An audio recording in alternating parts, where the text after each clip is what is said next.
为啥要走仙人指路呢？这仙人指路到底应该如何破解呢？咱们今天呀聊聊仙人指路的基本棋理。上来呀，咱们先来思考一个问题：如果咱们的对手啊特别喜欢背棋谱，他的棋谱背的那是滚瓜烂熟，咱们究竟应该如何对付他呢？最好的开局是什么呀？就是拼拼散手棋，抡抡王八拳，乱拳我抡怕老师傅，是不是啊？所以第一步棋选择什么那是至关重要。咱们要干的事情是什么呀？准备脱谱变招。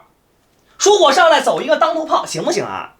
其实完全是可以的，但是对方的棋谱太熟了，他跳起屏风马来，咱们攻得透他吗？那可不一定。所以说第一步当头炮啊肯定是不咋地。咱们此时啊换一个想法，说我第一步棋选择补士行不行啊？上来就跟你脱谱变招，但是咱们补士以后啊确定了自己的将门方向，以后这个口啊肯定是冲右边的，人家会不惜一切代价把子力啊往棋盘的右侧调，咱们这三颗子呢就不想往左边调了，毕竟得守护自己的将门方向啊。所以说口冲哪儿那是至关重要。比如说啊，我这老将跟这儿待着呢，现在这个口冲哪儿呢？这口啊它是冲上的，这鼻孔能往上面长吗？是不是啊？那不接语吗？所以说口冲上啊肯定是不行。无论人家是居将军或者是马将军，这老将啊只能三楼贵宾一位了。这老将跟天上视相还有作用吗？一点作用都没有了。所以说口冲哪儿啊那是至关重要。这补士啊肯定是不咋地。说第一步棋选择上马怎么样啊？以后我拱卒继续上马好像不错，但是人家拱卒，咱们跳完马以后，这个马呀它不活跃，所以说上来骑马局啊不容易被掌握。这仙人指路可就油然而生了。红方第一步棋选择仙人指路，以后我再上马那多结实啊。所以说仙人指路呢就是骑马局的变种，我看你走什么，我再呀针锋相对。那对付仙人指路最主流的布局是什么呀？这肯定就是足底炮了。为什么黑方的足底炮成为了主流的布局呢？最主要的目的是什么呀？就是不让红方上马。你不是想上马吗？有本事你上一试试。如果现在红方选择了上马，那么黑方往前一冲，这俩卒可挨着呢，你不攻我，我就攻你。红方不能往前冲，小马不就白丢了吗？所以红方上马，黑方往前一冲，红方是马踩中卒，黑方补象。以后你无论红方走什么，比如说红方上马吧，那么黑方上马一踩，这个马呀还得动了。所以说红方的布局啊有点一子多动了。当前盘面黑方那是相当的满意。仙人指路的布局里啊有两个千年的疑问。这第一个疑问是什么呀？为什么红方主流的布局都是还价中炮，而且还价的都是炮2平5呢？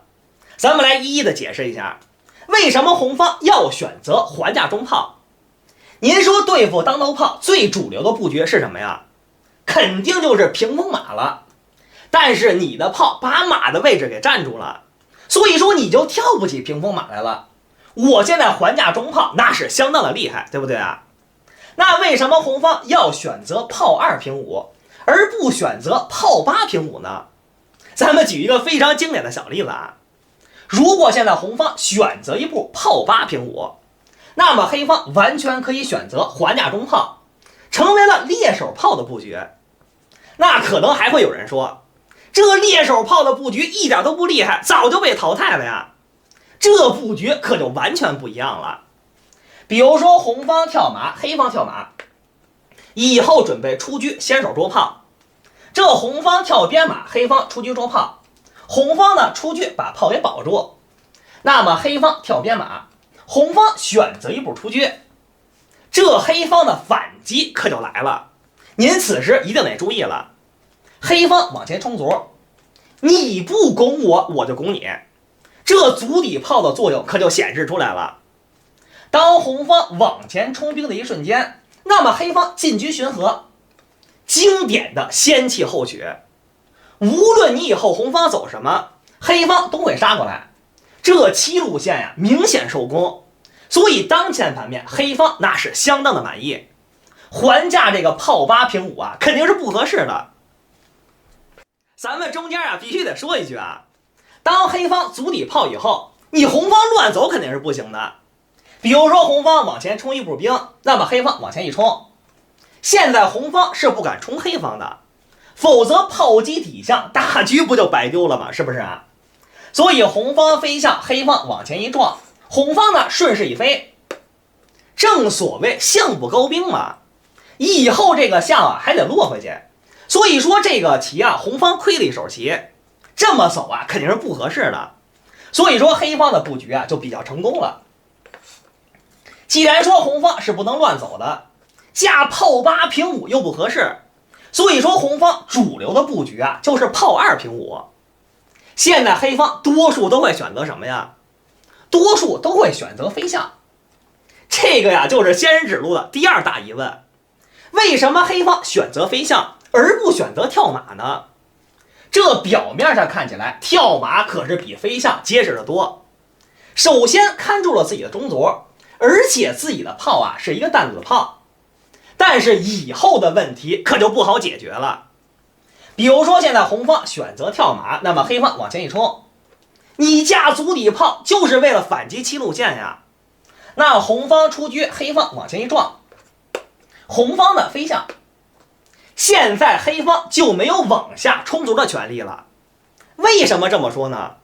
如果此时黑方往下一冲，红方进炮打串，这问题啊可就出现了。现在可是在打着马呢，你这个炮的炮架子是马而不是象。如果这个马呀当时没上，选择的是飞象，那你进炮打什么呢？打的是象，是不是啊？但是现在啊，中间这个子儿是一个马，您说黑方能不能飞象啊？飞象这个炮啊可就白丢了。那现在动马行不行啊？如果一动马，这炮不就白丢了吗？所以说黑方暴露了自己的阵型弱点，上马呀肯定是不合适的。最主流的布局就是象3进5。最近啊，好多人跟我说我看棋理的时候可明白了，是一看就会，一下就废啊，这到底是咋回事呢？咱们是狗熊掰棒子，掰一个呀丢一个。所以说咱们现在呢给大家捋清一下思路。红方仙人指路准备干什么呀？就是骑马局的变种，我现在准备上马了。黑方不干，架了一个足底炮。现在红方主流的布局是什么呢？就是炮2平5，千万别走炮8平5，因为炮8平5啊容易遭到黑方的反击。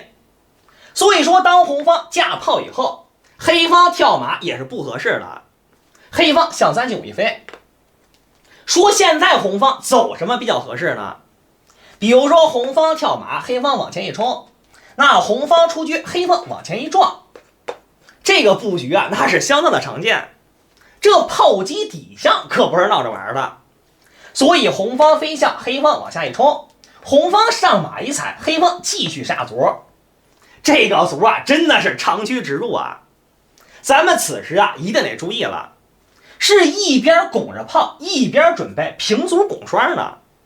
所以红方炮击中卒李将军，我先跑一个再说。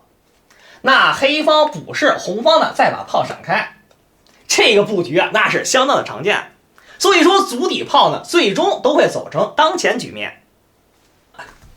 咱们呀真的是有啥说啥，这足底炮的布局啊对屏风马玩家真的是不友好。